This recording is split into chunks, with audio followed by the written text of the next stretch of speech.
So I kind of have a confession to make. So the past few videos I haven't been putting in the time-lapse as the intros. So today is going to be the start of putting time-lapse intros back into the videos.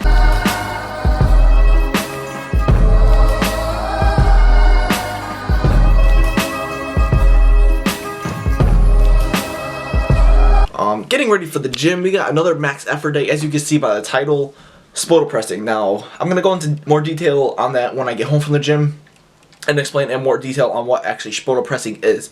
But briefly, Spoto Pressing is when you lower the bar under control, and then you pause a few inches above your chest, and then you explode back up. So it really works on your tightness, because some people just they just drop the bar down and bounce it back up off the chest.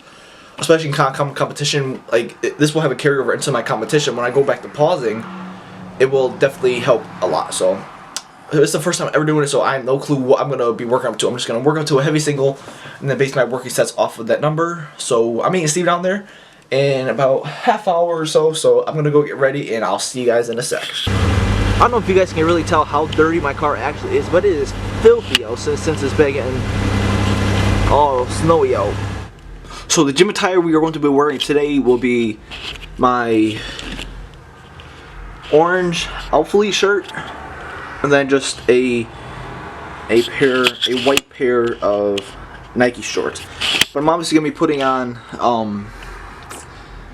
a pair of sweats and a hoodie just to go to the gym because it is so cold. I actually don't know how cold it is, but I will check on that in just a second. 27 degrees out. Anyways, it's time to go to the gym. It is 10:11. Just gotta brush my teeth and everything, and then we are heading off to the gym to hit a PR of some sort. Because obviously it's gonna be a PR because I've never done this before.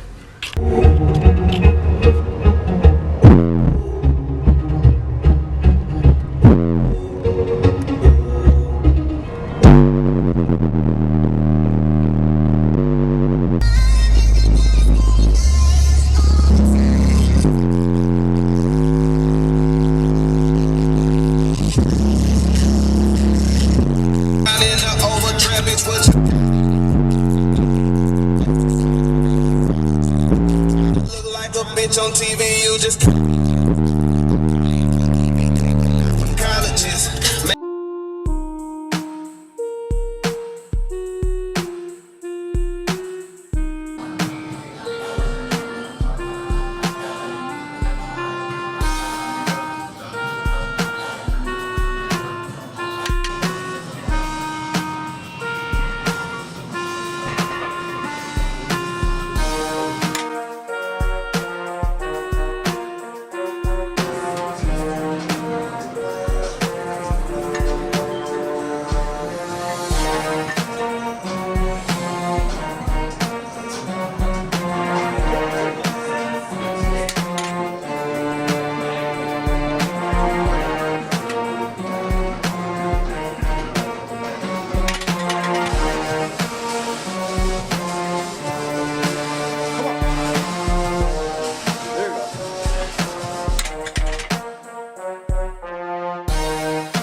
So, 265 for a Spoto press PR, which regardless of any weight I hit would have been a PR regardless, because this is the first time I've ever done it.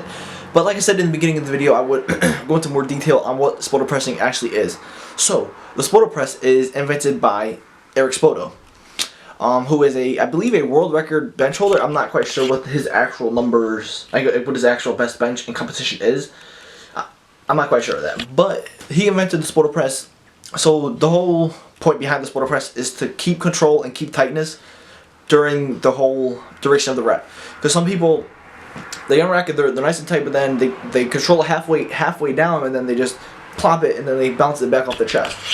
So this is gonna help improve, like when you come down, you slow and controlled, and then blasting it back up, which is actually very hard, but it was actually really fun to experiment and do different movements, because I've been doing the same movements for the past 8 weeks, and now the next 8 weeks I'm going to be changing it up. So I'm going to be doing pause squats, which will be one of next week. I think it's going to be next Wednesday's video, because I'm going to be doing pause squats on Monday. So in 2 days when this video goes up, I'll be doing pause squats, and that video will be up on Wednesday. So overall, the main point of Spoto pressing is to basically get more control. So when you go back to pausing it, in my case pausing it, or even if you're not pausing it, if you're just doing touch and go, if you don't plan on competing, then it would just teach you to have more control under the weight, instead of having just bouncing off your chest and not having control of it and losing tightness. Because when you do lose tightness in a it's like any movement, in a bench, squat, or deadlift, whenever you lose tightness, that's when you are more able to get hurt. Because if you're letting all the air out, you're losing tension in the muscles, and then you just put a lot of force back into the pressing movement, you're most likely going to hurt either your shoulder, your chest, or even the tricep. Who knows? So bad things can go wrong if you lose tightness in any lift. So this is going to, between the pause squats and the Spoto pressing, is definitely going to help me keep tightness in both of my squats and my bench. I might experiment with pause deadlifts also, which could be a possibility in a max effort. So I might swap out, who knows, maybe I might, one time I might do deficit. I might change out deficit for pause deadlifts, because I never done pause deadlifts either, so who knows. But yeah, that's basically the main point that I want to get across to you guys about Spoto pressing. Is just gonna give you a lot more control. It's definitely a lot harder, so the weight is gonna be a little bit less than your max. Like my best bench is 295 in the gym. My best in competition is 278. And I pressed 265 today. And granted, I said in the beginning of the video, you should pause it a little bit, like for a second or two. I did not do a best job of pausing it, but regardless, I still brought it down, slow and controlled, above my chest, and then I pressed it back up. I slightly paused it, but it's whatever. It's not that big of a deal, really. If you pause it for a second or two or not, or if you just come down, slight pause, like half second is what I was doing maybe, then you press it back up. It's not really that big of a deal, but I hope you guys enjoyed this video. If you guys did, make sure to leave it a like, and I will see you guys in the next one. Peace.